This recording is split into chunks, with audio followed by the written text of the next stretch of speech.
Unba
اسلامی سال کے پہلے جمعہ المبارک محرم الحرام 1446 ہجری میں اللہ تبارک و تعالیٰ جل جلالہ نے ہمیں عقیدہ اہل سنت والجماعت کا پہچان کرنے کی اور عقیدت کے پھول نشان کرنے کی اللہ نے توفیق عطا فرمائی۔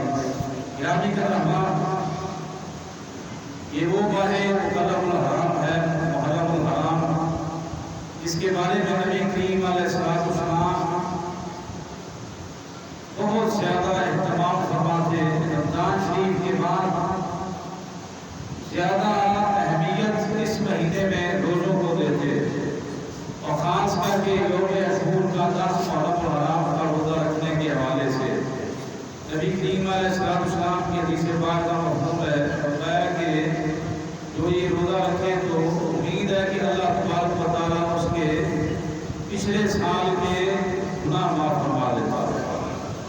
اور یہ نبی کریم علیہ السلام سے قبل حضرت موسیٰ علیہ السلام کو ماننے والی قوم یہود جو مدینہ شریف میں آباد تھے، وہ 10 محرم کا روزہ رکھتے۔ تاجدار کائنات صلی اللہ علیہ وسلم نے فرمایا کیا وجہ ہے؟ انہوں نے کہا کہ اس دن اللہ نے ہمیں فرعون سے نجات دی، فرعون کو اس کے حمایتیوں کو غرق کیا، تو ہم اس شکرانے میں روزہ رکھتے ہیں۔ آقا علیہ السلام نے فرمایا کہ ہمارا تم سے زیادہ غصہ پر حق ہے، تو غلاموں کو حکم دیا کہ تم یہودیوں کی مخالفت کرو، یعنی ایک روزہ زیادہ رکھا کرو، 9ویں کا یا 11ویں کا، 10 کا ساتھ ملا کے، تو فرمایا اس کا بڑا جو شمال ہے۔ تو یہ وہ ماہ مکرم ہے۔ گرامی کرام، بلا تحقیق چند ایک باتیں اسی حوالے سے اس کو اہمیت حاصل ہے کہ اس کی 1 تاریخ کو خلیفہ ثانی تاجدار عدالت سسر رسول حضرت امام المجاہدین اور غیظ المنافقین سیدنا عمر فاروق رضی اللہ تعالیٰ عنہ آپ کا یوم شہادت، جو کہ پچھلے جمعہ مبارک میں مختصر انداز میں بیان ہو چکا، اور پھر خاص کر کے اس ماہ مکرم کو اہل بیت کرام کے گھرانے سے اس وجہ سے نسبت ہے کہ 61 ہجری کو صرف نبی کریم علیہ السلام کے ظاہری مثال پاک کے 50 سال کے بعد واقعہ کربلا جو ہے وہ وقوع میں آیا، جس میں ظلم، جبر، استبداد اور ایسی داستانیں نقل کی یزید اور یزیدیوں کی طرف سے کہ تا قیام قیامت جو بھی اس داستان کو سنتا رہے گا تو وہ خون کی آنسو ہوتا رہے گا۔ لیکن آج ضرورت صرف داستان کربلا کی نہیں، آج مقصد کربلا کی ضرورت ہے۔ یہ جو ایک علیحدہ عنوان ہے، کربلا میں جانے کے مقاصد کیا تھے میرے امام علی مقام کے، کیوں گئے تھے، کیا وجہ تھی، یہ ایک لمبا موضوع ہے۔ لیکن آج یہ باتیں نشین رکھ لیں کہ حسین وہ ہستی مطہرہ ہے، اگر کربلا میں نہ بھی جاتے، یہ واقعہ نہ بھی پیش فرض کرے، یہ واقعہ نہ بھی پیش آتا، تب بھی حسین حسین ہی تھا، اور جس کے لیے تاجدار کائنات صلی اللہ علیہ وسلم نے ارشاد فرما دیا کہ جنتی نوجوانوں کے سردار ہیں۔ یہ اس سے بڑھ کر اور کیا فضیلت ہو سکتی ہے۔ اور پھر گرامی قدر احباب، یہ وہ گھرانہ ہے، آج ہم یہ چند احادیث مبارکہ اسی حوالے سے گوش گزار کرنے کی سعادت حاصل کریں گے۔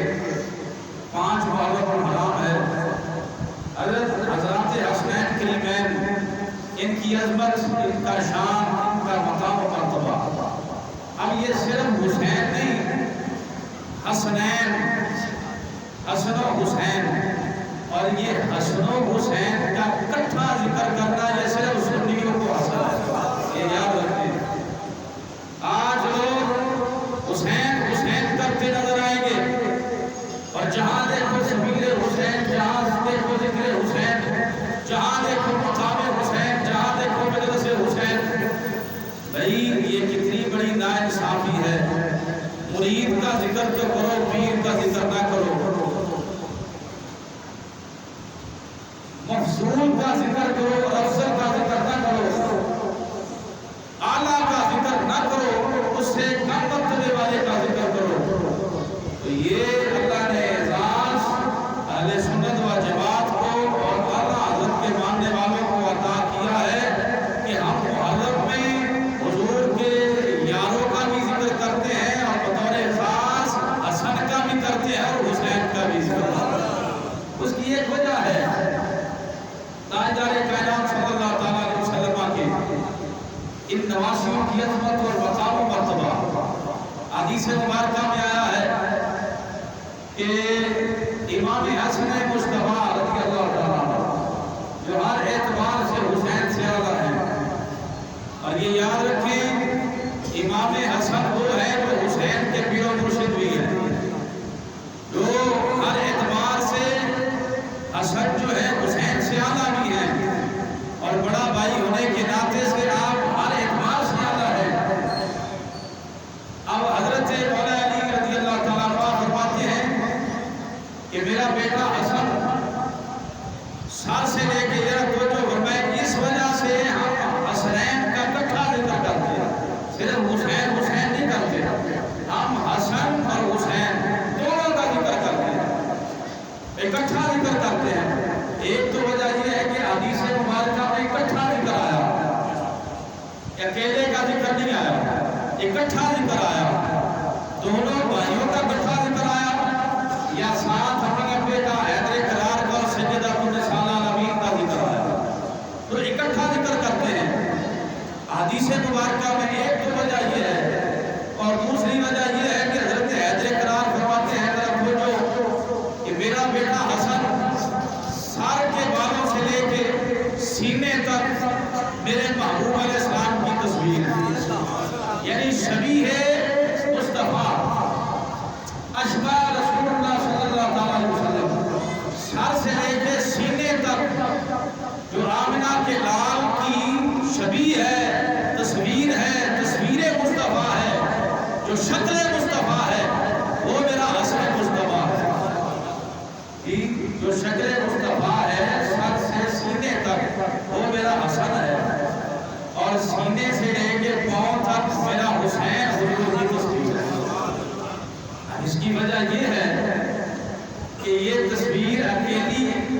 اکیلے ہی کیوں نہیں بنائی؟ اور میں کہ قیامت تک آنے والے لوگوں کو یہ پیغام دیا گیا، کوئی تیرا حسن حسن نہ کرے کیونکہ آدھی تصویر حسن ہے، اور کوئی تیرا حسین حسین نہ کرے آدھی تصویر حسین ہے۔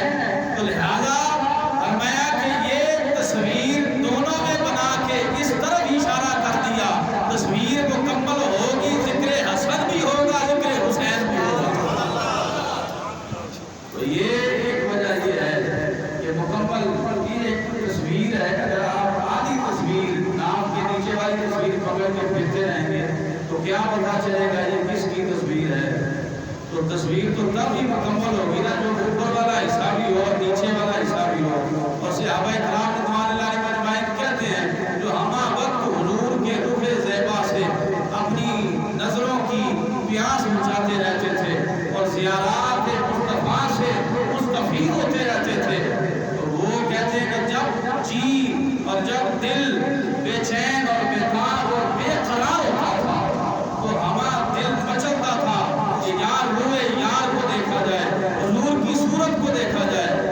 تو فرمایا کہ پھر جب بہت زیادہ بے چین ہو جاتے تھے پھر فاطمہ کا دروازہ دستک دیتے تھے اور کھڑکاتے تھے، کہتے تھے کہ ذرا دونوں بیٹوں کو باہر بھیجے، حضور کی تصویر دیکھتی ہے۔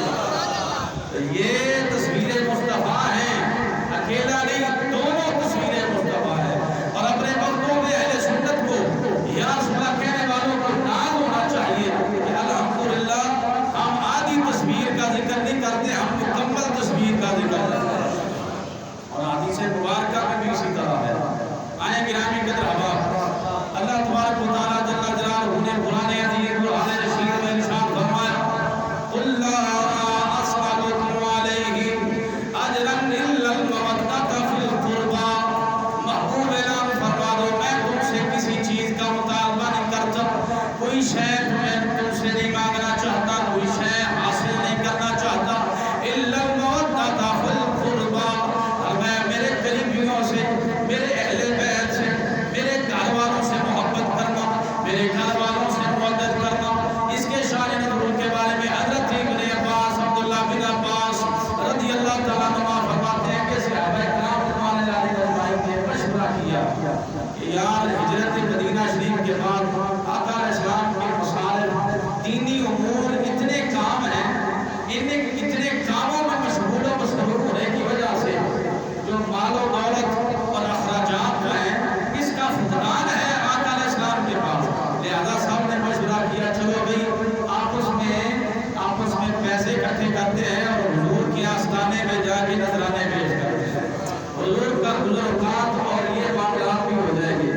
تو جب سارے یاران مصطفیٰ نے کہا کہ بھائی ٹھیک ہے، بات تو ٹھیک ہے، تو جب سارے نذرانے اور اپنی حیثیت کے مطابق مال اکٹھا کر کے آقا علیہ السلام کی بارگاہ میں لے کے آ گئے، ادھر سے مال لے کے آ گئے، ادھر سے جبریل علیہ السلام آ گئے، اور انہوں نے آ کے کہا کہ سونے رب فرماتا ہے، سلام کے بعد رب فرماتا ہے کہ ان کو ہمیں ان مالوں کی ضرورت نہیں، لا أسألكم علیہ اجرا، میں تبلیغ رسالت کا، میں تمہیں جو توحید کا میں نے تمہیں بتایا، میں نے جو تمہیں گمراہی سے نکال کر، گمراہی کے کاٹوں اندھیروں سے نکال کر، ظلمت کے گڑوں سے نکال کر میں نے نور اور اظہر من الشمس روشنیوں کی طرف تم کو لے کے آیا، میں نے نور ہدایت تم کو دے دی، اور میں اس کا اجر میں مال کی صورت میں نہیں مانگتا۔ ہاں اگر کچھ کرنا ہی چاہتے ہو تو إِلَّا الْمَوَدَّةَ فِي الْقُرْبَى، میرے قریبیوں سے محبت کرو، میرے اہل بیت سے محبت کرو، اور اہل بیت کرام کی محبت اس آیت میں تحت علماء فرماتے ہیں واجب ہے، یہ وجوب کا درجہ رکھتی ہے۔ جس کے دل میں حضور علیہ السلام کے گھرانے والوں کی، حضور کے گھر والوں کی محبت نہیں، اسے نماز کا فائدہ کوئی نہیں، اسے روزے کا فائدہ کوئی نہیں، اسے حج کا فائدہ کوئی نہیں، اسے زکوٰۃ، عمرے اور خیرات کا اور اسے دیگر اعمال حسنہ کرنے کا فائدہ کوئی نہیں۔ یہاں تک حضرت امام حاکم المستدرک للحاکم میں آپ لکھتے ہیں، حدیث مبارکہ کتاب ہے، آپ فرماتے ہیں کہ آقا علیہ السلام نے ارشاد فرمایا ایک شخص ساری زندگی روزہ رکھے، بڑی قابل غور بات ہے، اور پھر ساری زندگی خانہ کعبہ کا وہ مقام جو اللہ تبارک و تعالیٰ کے گھر کے دروازہ ہے، جس کو ملتزم کہتے ہیں دروازہ، اور پھر اس کے ساتھ جو ہے اپنا مقام ابراہیم، اور میں اس کے درمیان مصلی بچھایا ہوں، سارا دن نفل پڑے اس مقام پہ، یعنی خانہ کعبہ کے بالکل قریب مقام ابراہیم کے درمیان سارا دن نفل پڑے، سارا دن روزے سے رہے، حج بھی کرے، طواف بھی کرتا رہے، عمرے بھی کرتا رہے، تو فرمایا کہ جیسے ہی مرے گا سیدھا دوزخ میں جائے گا، سیدھا دوزخ میں جائے گا۔ حضور حج نہیں اسے بچا سکتا، حضور اس کو عمرہ نہیں بچا سکتا، ساری زندگی تو مطاف میں طواف والی جگہ کے مصلی بچھا کے نوافل میں مشغول و مصروف رہا، تو کیا وہ جنت میں نہیں جا سکتا؟ فرمایا نہیں جائے گا، نہ کعبہ اسے بچا سکتا ہے، نہ مقام ابراہیم اسے بچا سکتا ہے، نہ اسے حج، نہ خیرات، نہ روزہ، نہ لیل و نہار کے سجدے اسے بچا سکتے ہیں۔ حضور کیا وجہ ہے؟ فرمایا جس کے دل میں آل کا بغض ہے وہ جتنے بھی سجدے کر لے مرنے کے بعد سیدھا دوزخ میں جائے گا۔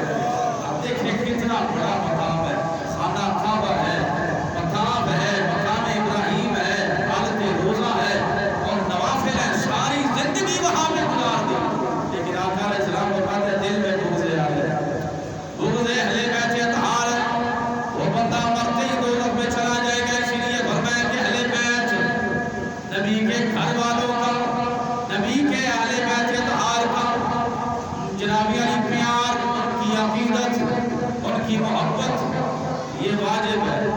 جس کے سینے میں ان کی محبت نہیں، اسے کسی عمل کا کوئی فائدہ نہیں، وہ مرنے کے بعد سیدھا دوزخ میں جائے گا۔ آئیں اس گھر والوں کی عظمت اور خاص کر کے حسنین کریمین کی عظمت، حضرت امام طبرانی رحمۃ اللہ علیہ طبرانی شریف میں فرماتے ہیں، المعجم الکبیر میں یہ حدیث پاک موجود ہے، تاجدار کائنات صلی اللہ تعالیٰ علیہ وسلم نے ارشاد فرمایا، ایھا الناس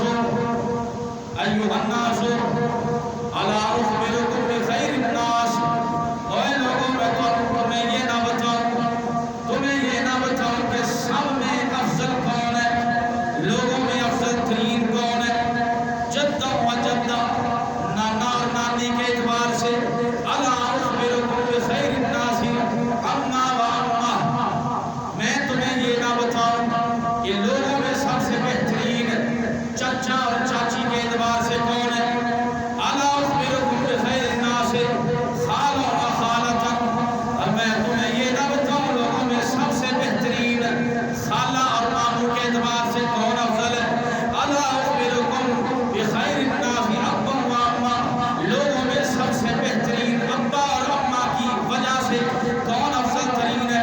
آقا علیہ السلام نے یہ رشتے گنوائے اور ساتھ ہی ارشاد فرمایا، ھم الحسن والحسین، فرمایا وہ حسن اور حسین ہے جو ان رشتوں کی وجہ سے سب سے افضل ہے، اعلیٰ ہے، کہ جن کے یہ رشتے سب سے افضل والا، اور آگے رشتوں کا ذکر فرمایا آقا علیہ السلام۔ آقا علیہ السلام فرماتے ہیں،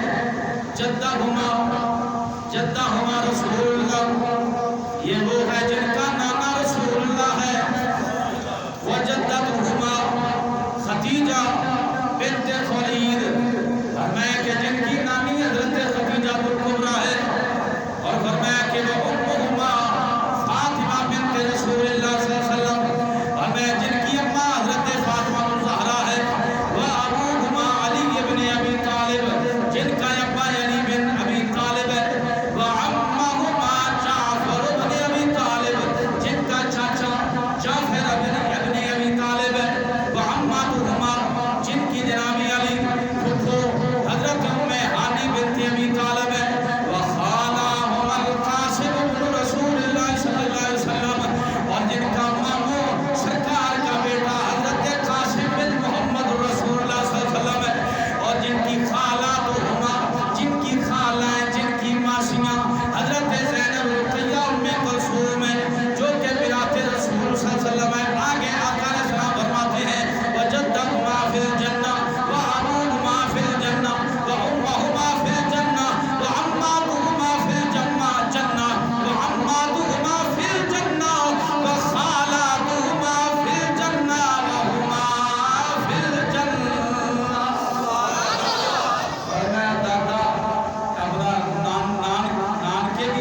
کا تقاضا یہ ہے کہ صرف ہائے وائے کر کے رو کر کے پیچھے ہٹ جانا یہ محبت نہیں ہے.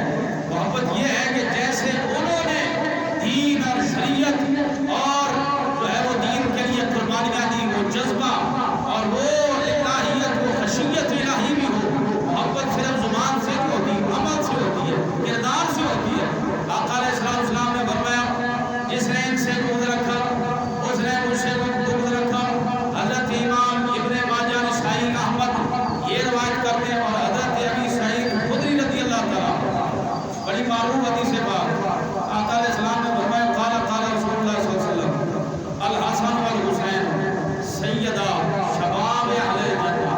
فرمایا حسن حسین جنتی جوانوں کے سردار، جنتی جوانوں کے بڑے بڑے بیٹھے تھے. ہم تو حسینی ہیں اور حقیقی معنوں میں حسینی ہیں.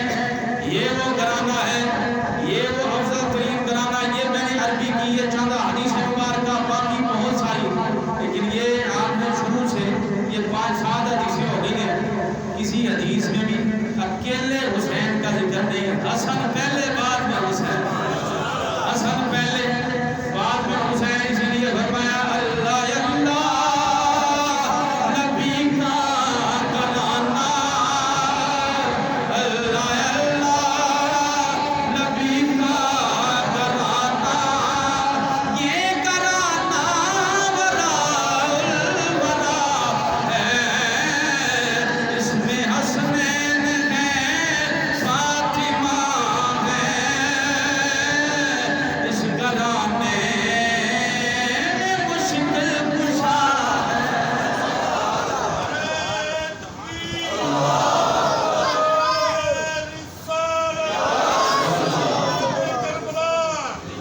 اور گرامی قدر احباب یاد رکھیں قصہ کربلا.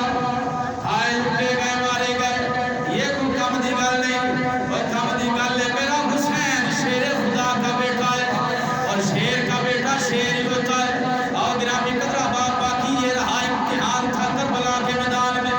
اور گرامی قدر احباب ذرا توجہ فرمائے. حضرت سلیمان فارسی رضی اللہ تعالیٰ عنہ آپ فرماتے ہیں کہ آپ حضور علیہ السلام کے پاس بیٹھے ہوئے تھے، بڑی کامل عورت، اور یہ اعزاز صرف حسنین کو حاصل ہے. اس کائنات یہ اعزاز صرف حسنین کریمین کو حاصل ہے. آقا کریم علیہ السلام کے غلام حضرت سلیمان فارسی کہتے ہیں کہ ہم بیٹھے ہوئے تھے، اچانک دن چڑھا ہوا تھا. حضرت ام ایمن سرکار کی دائیہ دوڑ کی آئی گھبرائی ہوئی تھی. آقا علیہ السلام نے فرمایا ام ایمن خیر تو ہے. ام ایمن کہتی سونیا لاجپالا حسن حسین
ایک ایسا موقع آیا حضرت اسامہ بن زید رضی اللہ تعالیٰ عنہ حدیث پاک میں آقا علیہ السلام کی بارگاہ میں آدھی رات کو کسی کام کی وجہ سے حاضر ہوئے. آقا علیہ السلام کے در دولت میں دروازے پہ دستک دی. آقا علیہ السلام تشریف لے کے آئے. کام ہو گیا جس کام کی وجہ سے چادر کملی شریف بڑی ہوئی تھی اور ایسی صورتحال کیفیت تھی کہ دونوں طرف سے ہلنے کی کچھ شیعہ نظر آ رہی تھی. وہ چیز پکڑی ہوئی ہے ہل رہی ہے لیکن چادر اوپر تھی. تو حضرت اسامہ بن زید کہتے ہیں میں نے پوچھ لیا اور یہ کیا ہل رہا ہے. تو آقا علیہ السلام نے چادر ہٹائی. چادر ہٹائی تو ایک طرف حسن لپٹے ہوئے تھے ایک طرف حسین لپٹے ہوئے تھے. اور پھر پیار دیکھیں نانے تو بڑے آئیں گے قیامت تک, نواسے بھی بڑے آئیں گے, لیکن میرے آقا علیہ السلام نے ارشاد فرمایا اسامہ بن زید سن لے ہذان ابنایا, یہ دونوں میرے بیٹے ہیں, یہ دونوں میرے بیٹے ہیں. یہ نہیں کہا کہ ہذا صبت, اگرچہ آپ صبت بھی ہیں نواسے بھی ہیں, لیکن فرمایا ہذان ابنایا, یہ میرے دونوں بیٹے ہیں.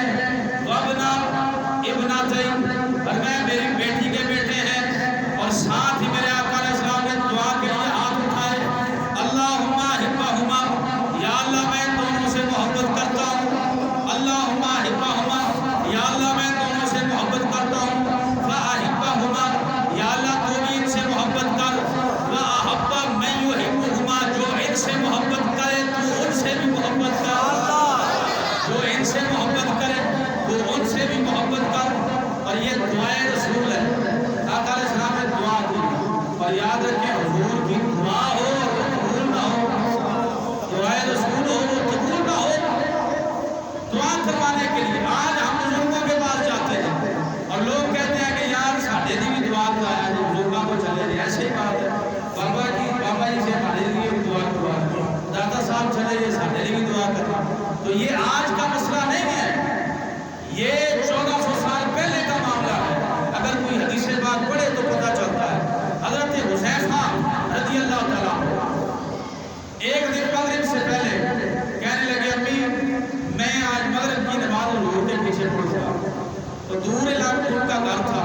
تو اماں جان نے کہا کہ پتر ایک شرط پہ جانے دو, میرے لیے دعا کروانا, میرے واسطے بھی دعا کروانا اور حضور کی بارگاہ میں جانا. ٹھیک ہے اماں جان, بڑی قابل غور بات.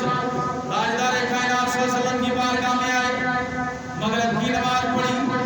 مغرب کی نماز پڑھنے کے بعد بیٹھ گئے, حضور نوافل میں مشغول ہو گئے یہاں تک کہ عشاء کا ٹائم ہو گیا. آقا علیہ السلام نے عشاء کی نماز پڑھائی. بڑی قابل غور بات, جب عشاء کی نماز بھی ہو گئی تو عشاء کے بعد جب تاجدار کائنات صلی اللہ علیہ وسلم اپنے کاشانہ مبارک کی طرف جا رہے تھے تو حضرت حذیفہ بھی ہاتھ باندھ کے پیچھے پیچھے. تو آقا علیہ السلام نے تھوڑا سا آگے گئے. آقا علیہ السلام نے فرمایا کہ ہذا حذیفہ, حذیفہ ہیں. آقا علیہ السلام نے پیچھے نہیں دیکھا, فرمایا ہذا حذیفہ, یا رسول اللہ میں حذیفہ ہیں. تو آقا علیہ السلام نے فرمایا ما حاجتک غفر اللہ لک ولی امک, تو کیس لیے آیا ہے اللہ نے تیری بھی تے تیری ماں دی بخشش فرما دی. حاجت ابھی حضرت حذیفہ نے بتایا نہیں کہ حضور کا اس لیے آیا ہو یہ دعا کرتے. تو آقا علیہ السلام نے خود ہی پوچھا حذیفہ ہیں حضور حذیفہ. تو آقا علیہ السلام نے فرمایا ما حاجت کا, یہ بھی پوچھا کیوں آیا کس لیے آیا ہے, اور ساتھ ہی کیا دیا اللہ تیری بھی اور تیری امی کی بھی بخشش فرما. اور ساتھ ہی آقا علیہ السلام نے ایک حدیث سنا دی. اور میں حذیفہ سن لے, ابھی تھوڑی دیر پہلے ایسا فرشتہ آسمان سے آیا ہے, اللہ سے اجازت لے کے آج تک یہ فرشتہ زمین پہ نہیں آیا, مجھے خوشخبری دینے آیا. یا رسول اللہ کون سی خوشخبری؟ تاجدار کائنات صلی اللہ علیہ وسلم نے فرمایا اس نے اللہ سے اجازت دی مجھے خوشخبری سنائے, ساتھ مجھے سلام کرے. اور خوشخبری یہ سنانے آیا ہے کہ اللہ تبارک و تعالیٰ نے فاطمہ نساء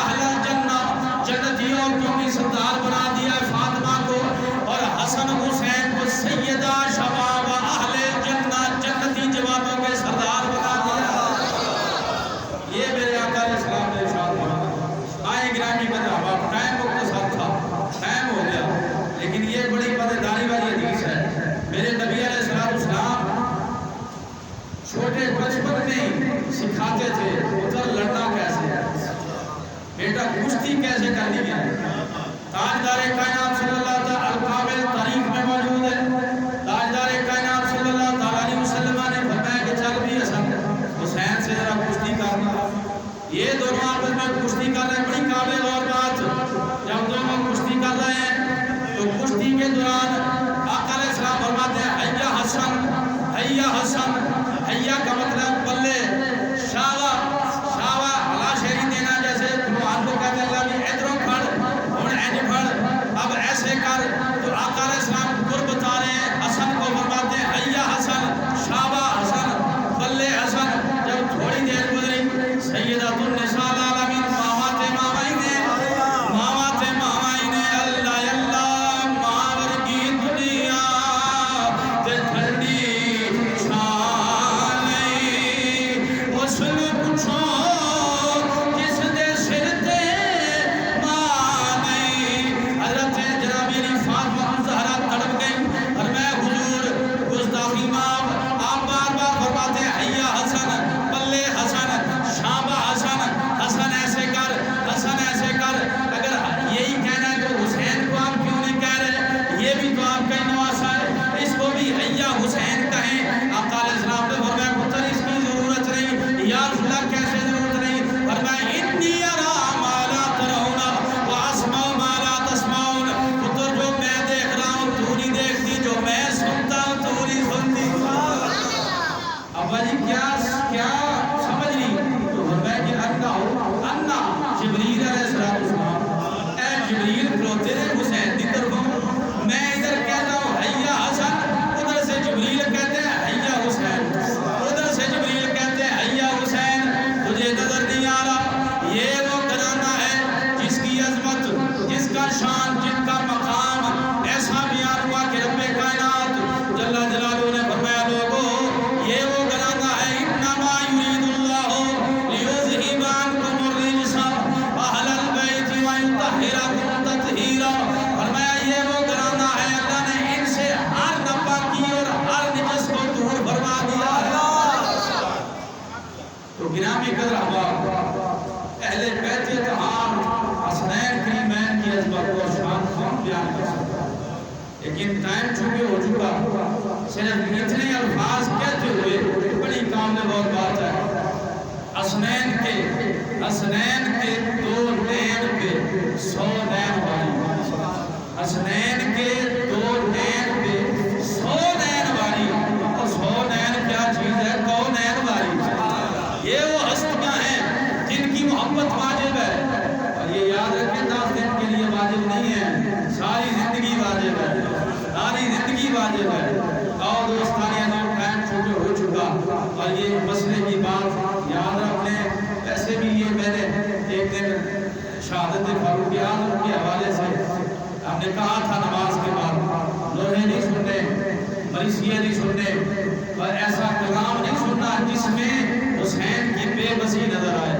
حسین کربلا میں لٹا نہیں کیا، حسین تو آباد ہو گیا، اور جو لٹ جاتا ہے اس کا ذکر نہیں ہوتا، یہ یاد رکھیں، جو لٹ جاتا ہے اور جس کا کھانا خراب ہو جاتا ہے اس کا ذکر نہیں ہوتا، ذکر اسی کا ہوتا ہے جو آباد و شان ہو جاتا ہے۔ ہمارا یہ عقیدہ ہے حسین کربلا میں لٹا نہیں ہے، حسین کربلا میں آباد ہوا، تو لہذا ایسے کلام نہیں ہم نے سننے جس سے غم تازہ ہو جائے۔ اور کوئی لوگ کہہ بھی دیتے ہیں اور لوگ یہ سوگ کے دن ہے، تو یاد رکھیں اہل سنت بلکہ ہمارے عقیدے کے مطابق فوت ہونے کے بعد صرف 3 دن سوگ کے ہوتے ہیں، عام لوگوں کے لیے 3 دن سوگ کے، اور جس بیوی کا خامد فوت ہو جائے اس کے لیے 4 مہینے 10 دن سوگ ہے، بس اس کے علاوہ کوئی سوگ کوئی نہیں ہوتا کہ لو جی یہ اہل بیت کے لیے سوگ کے دن ہے، تو لہذا ہم سوگ کی وجہ سے کالے کپڑے پہنے، تو کالے کپڑے بھی خاص کر کے ان دنوں میں آپ کالا لباس بھی نہیں پہنیں گے، یہ رافضیوں کی نشانی ہے، تو لہذا ہم تو حسین کا ذکر سر جھکا کے نہیں سر اٹھا کے کرتے تھے، اور ہم سینہ جناب علی سینے پہ تھپڑ مار کے نہیں، ہم سینہ چوڑا کر کے کہتے ہیں، اور ہم ہائے کہہ کے حسین نہیں کہتے ذکر کرتے، بلکہ ہم واہ حسین کر کے ذکر کرتے ہیں۔ بڑا کام کی تو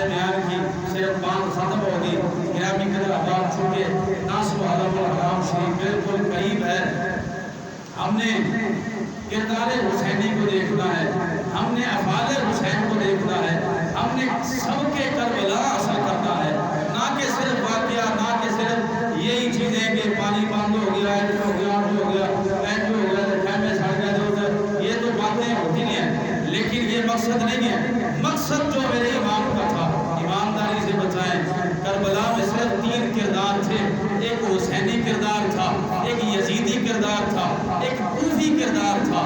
اگر میرے حسین پاک ایمانداری سے بتائیں مدینہ شریف میں رہتے تو کائنات میں سب سے بڑے گدی نشین حسین نہیں تھے؟ جن کو آج گدیوں میں ناز ہیں اور درباروں سے نموں سے رسالت کے لیے نکلنے کا نام ہی لیتے، عرصوں پہ لاکھوں کروڑوں خرچ کرتے ہیں، میلے ٹھیلے کرتے ہیں اور کروڑوں روپے خرچ کرتے ہیں صرف نذرانے بٹورنے کے لیے۔ لیکن یاد رکھیں، اگر بات نذرانے کی اور نظر کی تھی، گدی نشینے کی تھی، تو پھر مدینے سے بڑھ کے بڑی گدی کوئی نہیں تھی۔ حسین نے اس گدی کو چھوڑا تو کیوں چھوڑا، اس بات کو ہم سمجھیں۔ حسین نے حج کا مہینہ تھا، حج سے صرف 2-3 دن پہلے مکے سے روانہ ہو رہے ہیں۔ صحابہ کرام کہتے ہیں حسین یار 2-3 دن رہ گئے حج کر کے نہیں، اور میں یہ حج سے بھی زیادہ اہم ترین کام ہے۔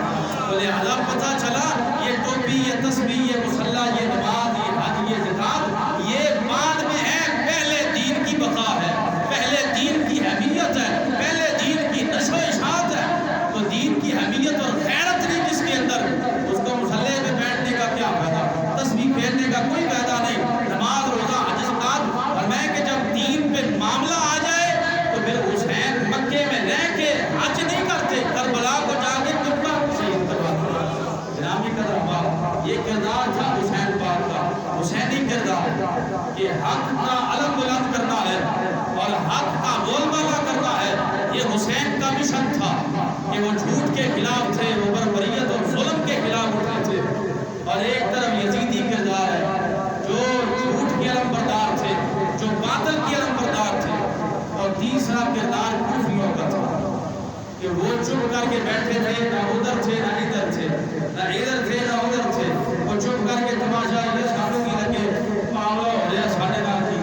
تو یاد رکھیں یہ منافقت ہے، یہ کوفی عمل منافقت ہے، اس کو منافقت والا عمل کہتے ہیں۔ اور جو یہ اپنائے وہ بھی کامیاب نہیں ہوگا، کیونکہ ایک امام فرماتے ہیں کہ ایک کوفی خواب میں تاجدار کائنات صلی اللہ علیہ وسلم نے اس سے چہرہ پر پھیر دیا، تو اس نے کہا میں تو نہ تو یزیدیوں کی طرف سے لڑا ہوں کربلا میں، اور نہ میں تو گھر میں بیٹھا ہوا تھا۔ تو آقا علیہ السلام نے فرمایا میں نے اس لیے چہرہ پھیرا ہے تو میرے حسین کی طرف کیوں نہیں گیا، ادھر کیوں نہیں گیا، تجھے موت پڑتی تھی، یزید کی طرف نہیں جا رہا تھا، ادھر کو تمہیں جانا تھا۔ تو لہذا یہ منافقت ہے، کوفیوں والا کردار۔ آئیں آج تقریباً گرامی قدر احباب 53 سے زائد اسلامی ممالک کوفی کردار ادا کر رہے ہیں، فلسطین کے حوالے سے منافقانہ کردار ادا کر رہے ہیں، جو حق و باطل حق کو نہ سمجھتے ہوئے اور جان بوجھ کر یا اپنے مفاد کی خاطر وہ چپ کر کے بیٹھے ہوئے ہیں، اپنے فلسطینی بھائیوں کی بالکل بھی ان کے لیے آواز نہیں اٹھا رہے۔ یہ آج کوفیوں والے کردار ادا کر رہے ہیں، لیکن یہ نہیں کہ ساری قوم ہی کوفی بن گئی ہے۔ ہماری قوم میں چند حسینی جوان بھی ہیں، چند حسینی جوان بھی ہیں جو حسین پاک کی سنت کو ادا کرنے کے لیے یہ 13 تاریخ کو ایک مارچ کرنے جا رہے ہیں لیاقت پارک سے، اور وہاں ایک بہت بڑی ریلی کا انعقاد ہوگا لبیک اقصی کے نام سے، اور پورے پاکستان سے انشاءاللہ علماء، شاقان اور حسینی کردار رکھنے والے ان کے جو دریچے بند ہوئے ہیں، دماغوں کے پردے ان پہ پڑے ہوئے خاک اور غلامی کی زنجیریں پڑی ہوئی ہیں، اور ان کو یاد دلانے کے لیے اٹھ جاؤ۔ آج بھی وقت ہے، حسین پاک کو ماننے والوں آج بھی وقت ہے، اٹھ جاؤ اور آنکھیں کھول لو اور اسرائیل کو جواب دو اور ان کو بتاؤ کہ آج بھی محمد عربی کے غلام زندہ حیات ہیں۔ وہ حسین